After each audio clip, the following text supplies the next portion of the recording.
So, good morning everyone. So, my topic is all about peer group influence on gender. So, before we proceed, we need to define what is peer group. So, peer group, it is a group of people of approximately the same age, status, and interests. No? Sa butabo lamang kayo na siya, isa na siya ka-grupo nga. Isa na siya ka-grupo nga parehong edad, minsan ng mga interest as a group. Peer group influence on gender. So refers to how individuals' attitude, behaviors, and roles related to gender are shaped by their social group. Of course, as a group of people, nailahi mo yung mga behaviors, nailahi mo yung attitudes. So, it is significantly influence individuals' understanding and expression of gender. You know ba? So, types of peer group influence on gender. So first, friendship groups. So friendship groups, it refers to the ways in which peers within a social circle shape individuals' perception, attitudes, and behaviors related to gender roles and expectations. The characteristics, close-knit groups where members share personal interests, values, and experiences. So the features and reinforcement of gender norms. Friends may encourage conformity, traditional gender roles, especially example is boys is engaging in sports and girls is focusing on physical appearance. Then support for diverse expression. Groups that value diversity can provide a safe space for individuals to explore and express their gender identities. So friendship groups, it influences on gender gap. Naman tayo barkada na hilahi yung mga gender nga to ang ma-build up sa barkada. So, if ever nga ang kanang nga grupo is for girls, nya kanang mga babae kay hikay kayo then hikay kay manamit. So if you are kanang murag buyish ka or kung sige kag gakuyog nila, so murag ma-build up yung sa kagalingon nga. Ma-build up yung sa kagalingon nga. Murag gusto po ka mamay nga nanan nila kung dawi sila manamit. So murag makuha na nimo murag murag makuha na sa mong kagalingon nga. Murag okay mo pud ay nga nana. So para sa friendship groups how to influence. Next, social circles and scope. It refers to the ways in which the groups of peers that students interact with during their school years shape their understanding, behaviors, and attitudes regarding gender roles and identities. The characteristics, larger networks formed in educational settings, often influenced by class, extracurricular activities, by social hierarchies. The features, peer pressure, individuals may feel compelled to conform to group expectation regarding gender behavior. Example, clothing, choices, and interests. Leadership opportunities. In some cases, peers may promote inclusive practices, encouraging leadership roles for all genders. Of course, sa itong pag-eskwela, makabuild up ang ito tao kanang friends, so circle of friends. So, laylay ko sila behaviors, laylay ko sila attitudes, and examples, if kanain mo ang group of, circle of friends kayo, more on extracurricular dito, more active kay sa school. So, if ever, if you are kanang nakuan ka nga grupo, murag makuan po sa mong kagalingon nga to become that one, to become that one, nga nabilaw ka na nga grupo. So, ma-influence ko na mo ang. So, next is online communication. Online communication refers to the ways in which digital interaction such as social media and messaging platforms can shape individuals' perception, attitudes, and behaviors regarding gender roles and identities. Characteristic, virtual spaces where individuals interact based on shared interests, identities, or beliefs. The features is challenging stereotypes. Online platforms can foster communities that support diverse gender identities and challenge traditional norms. Influence of social media trends. Trends and discussion on social media can shape perception of gender with both positive and negative implication. Of course, sa online communication, group online sa social media. So, napo na siya different gender na magkuhan sa grupo. Parehan po, magkuhan ka ka ng communication, parehan ng GC, nanana. So, ang ganang example na nga, naayos sa GC, isa nag-group nga individuals.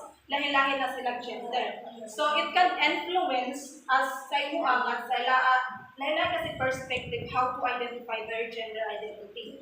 No? So, ang kana siya, murag ma-influence po na nimo sa muntag lahi-lahi sila may manana dahil ang mga gay, ang mga tumboy, mga manana. So, murag makuha po nimo nga type sa hanga. Murag makuha nimo nga murag sa gay, murag dito ka example, laki ka, then naka-interact ka sa gay. Then, sa mo po, ang paminaw is, laki good ka. Pero, the way you interact sa kwan, murag dito mong kanalipay, murag dito, kanang, dili ba? Kanang murag, hayahay mo paminaw ba nga mag-interact ka na nga, gay. Mo to nga, murag ma-identify nimo nga unsa gid mo ang gender identity. Galing na to identity. So dira nimo makuan ko isa pa na ang online communication influence with gender identity. Next, sports, teams, and clubs. Refers to the ways in which participation in organized, athletic, or extracurricular activities affects individual perception and attitude. Characteristics: it organized groups, focus on physical activities, or specific interests, often emphasizing teamwork and competition. Features: gender expectation, participation in gender segregated sports can reinforce traditional roles but also provide opportunities for empowerment. Camaraderie and support. Teams can foster a sense of belonging and support, encouraging individuals to break free from stereotypes. So, sports teams in clubs, for example, kanang nakay team, kanang, for example, sa basketball, no? Then, or na kay clubs na ginapilan sa eskwelahan. So, it can influence your gender, kay lahi-lahi ang mga gender identity na imo ang mahalubilo. So, murag kuan kasi mo pagalingon nga murag dira pud ma-help sa mong kagalingon how to identify your identity as a gender. Sa gid mo ang mas represent ability. Next, characteristics or features of peer groups and influencing gender. First is socialization processes. Peer groups serve as key agents of socialization, teaching individuals about acceptable behaviors and attitudes related to gender. Interaction within these groups can shape how individuals view themselves and other in terms of gender. Of course, pag-socialize nimo sa mga asa isa ka grupo, it can process your how kung unsa gyud ang imong gusto mo sa pamamagitan ng pag-interact sa individual sa grupo. So, makuha nimo kay dahil mo bilang perspective how you identify your gender, how you paunsa nimo kung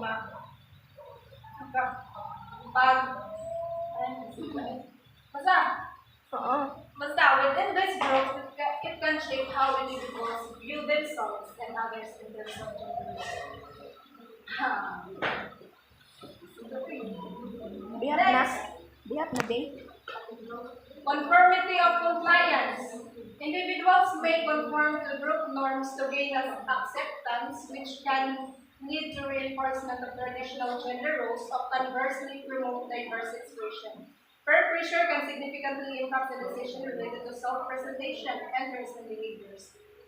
Of course, as a group of people, maka-encounter po kag lahi-lahi nga magkakaroon kita lahi-lahi nga gender. So ikaw murag nara ka sa tunga.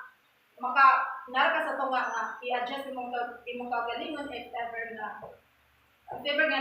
nag-interact nga sa katawo gay. So murag imo kung i-adjust imong kagalingon nga murag i-prefer pud imo kung unsa nilang gender. I-accept nimo kung unsa pud nila ang gender.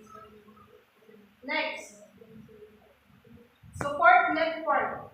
Positive peer relationships can provide support for individuals exploring their gender identity, fostering acceptance and self-esteem.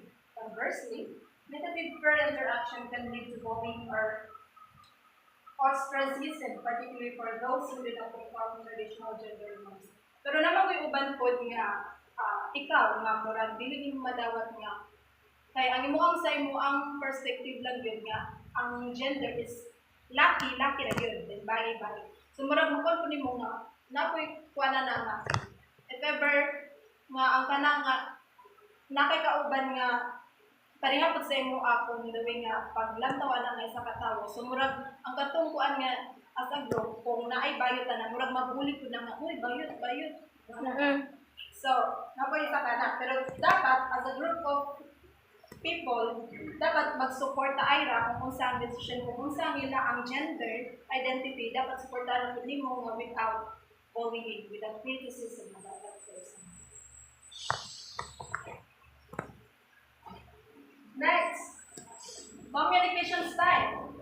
The way peers communicates about gender issues can influence perceptions and attitude. Supportive dialogue can promote awareness and understanding, while derogatory language can reinforce stereotypes. Discussion about gender within peer groups can encourage critical thinking and self-reflection. So, communication style. Communication style. If you have a peer group of people, so mura gi-adjust pud mo ang communication style nimo kung unsaon mo pag-communicate sa isa ka anang tawo, kung gay siya, mura mo kung kuan nga. Okay, kung yun na ilang istorya, mura mo kung i-adjust mo ang how you communication style. So sa kung boy mura mo gi-kuan pud mo nga ingon anak pud sila man. Mura gi-adapt pud mo, i-adjust pud mo ang kagalingon para mabilong pud ana dili sila ma hurt. Next, cultural content. Peer group influences can vary based on cultural backgrounds, affecting how gender is perceived in schools. Diverse peer groups may expose individuals to a wider range of gender perspectives, fostering inclusivity. Cultural siya. Cultural, kung unsa gid ang mga kanang cultures, kung manalang nga ang mga babae is dapat kanang maging, then ang lalaki is strong. So murag imo i-adapt na lang pud sa kagalingon, even you are kanang nagwadwa sa imong kagalingon kung laki pa ka babae. So murag kuan na lang i-adjust na lang pud mo nga may culture man na dapat ang ila ang kuan kay kuan gid siya mahinhin ang bae dahil ang lalaki is very strong. Ikaw kay murag kuan ko kay wild nga ana. So murag imo kung i-adjust sa imong kagalingon so bitaw na kuan. Nga murag mahinhin ko ka based on cultures. Next, last natin. Identity formation. Peer interaction play a crucial role in the development of gender identity, influencing how individuals understand and express their gender. Supportive peer environments can lead to positive identity formation, while toxic dynamics can hinder self-acceptance. So, sa group of people, makapanulit ang lalaki dito ang gender.